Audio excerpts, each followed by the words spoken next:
ஒரு குறை சொல்லும் போது ஆண்டவரை அவமானப்படுத்துகிறோம். சாத்தானுக்கு கொண்டாட்டம். ஆனால் யோபு, எல்லாரும் யோபை கவனித்து பார்க்குறோம். ஒரு பக்கம் பரலோகம், இன்னொரு பக்கம் சாத்தானின் கோட்டம். யோபு சொல்லுகிறார், கர்த்தர் கொடுத்தார், கர்த்தர் எடுத்தார், கர்த்தருடைய நாமத்திற்கு ஸ்தோத்திரம். சொன்ன உடனே பரலோகமே ஆர்ப்பரித்து துதித்திருக்கிறது. சாத்தான் வெட்கப்பட்டு தலை கொன்னிட்டு ஆண்டவர் சொன்னார், நான் சொன்ன பார்த்தியா, அவன் என்னுடைய தாசன், எதை இழந்தாலும் என்னை மறுதலிக்க மாட்டான். இந்த மகிமையான எழுப்புதல் ஜபாலயத்தில் வர்றவங்கெல்லாம் என் பிள்ளைங்க, என்னை நேசிக்கிறவங்க.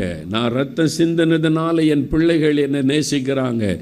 எதை இழந்தாலும் எனக்கு முறுமுறுக்க மாட்டாங்க, தோல்வி அடைந்தாலும் முறுமுறுக்க மாட்டாங்க, என்ன நெருக்க வந்தாலும் என் முறுமுறுக்க மாட்டாங்கன்னு கர்த்தர் சாட்சி சொல்லணும்.